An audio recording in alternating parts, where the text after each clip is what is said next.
Well, the Minnesota Timberwolves have been feeling themselves a lot throughout the course of these NBA playoffs. They were feeling themselves when they swept the Phoenix Suns in the first round. They were feeling themselves when they halted the Nuggets' repeat bid in Game 7, and they were feeling themselves in just Game 4 of this series when they staved off elimination 2 days ago. But now they will be feeling an icy cold beverage in their hand in some tropical locale as their ass just got gentlemen swept right out of the playoffs. But they didn't just merely lose, they were absolutely humiliated. Bring your ass. Hey. Luka Doncic showed up to their house, strolled in, kicked his damn feet up, and outscored their entire team by himself in the first quarter. Tell me how my ass tastes. Yeah, Doncic 20, Timberwolves 19, end of the first.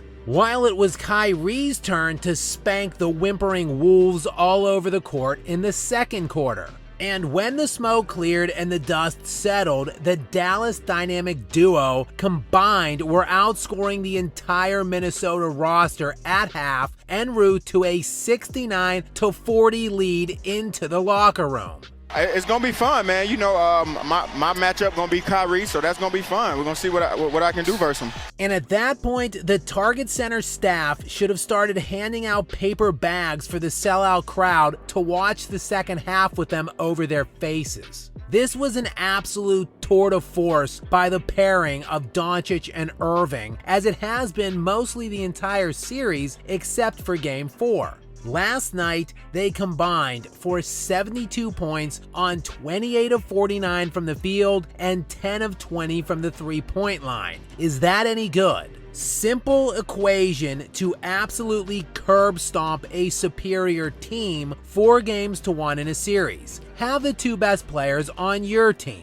And so I guess, therefore, we can officially put an end to what has turned out to be the outrageously premature conversation about Anthony Edwards being the face of the league, who got soundly outplayed by both Luka Doncic and Kyrie Irving in this series. And speaking of the Ant-Man, just how exactly do you justify getting that gentleman's broom with the better team in this series? It's gonna be fun, man. You know, This is a series that simply came down to the stars, and Dallas's 2 destroyed Minnesota's. The lead last night, a home elimination game for the Wolves, swelled to 36 points. Minnesota was favored by 4.5 in this game at the tip. The total margin of differential through the first 4 games of this series was just 18 points, which was the lowest in Western Conference Finals history for the first 4 games of a series. This game last night was the first one of the 5 that Dallas led entering the fourth quarter, and they were up by 24.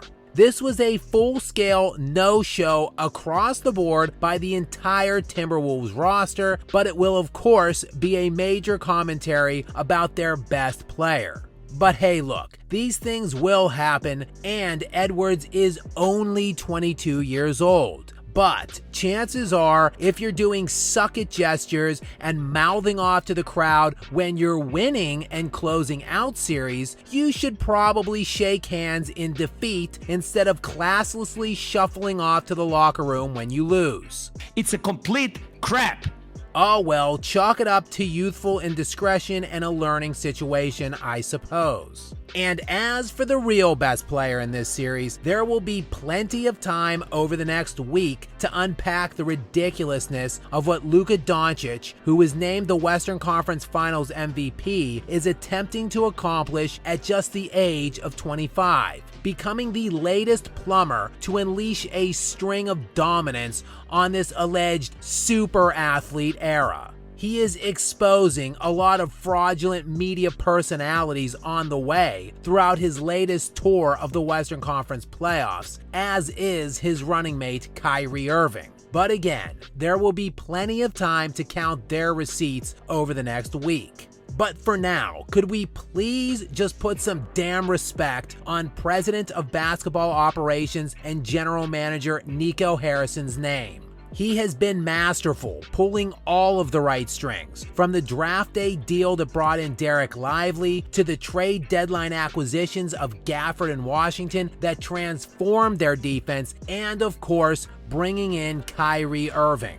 A move which was mocked and ridiculed a year ago, as the Mavericks, remember, missed the playoffs. Check that, missed the play-in tournament. This team only won 38 games a year ago, and they are going to the NBA Finals now as the 5 seed, where they will be looking to become just the 3rd team in NBA history to win a championship from any spot lower than the 3 seed line. They will no doubt be a substantial underdog in their quest to do so against what has been a historically great Boston Celtics team this season. But the Mavericks are no stranger to this underdog spot. They have been this entire postseason, and they were the last time they were in the finals against what was a stacked and unbeatable super team. And while Boston's team has a significant edge in this series, the 2 lead dogs on this Mavericks team promise to make this a very interesting series.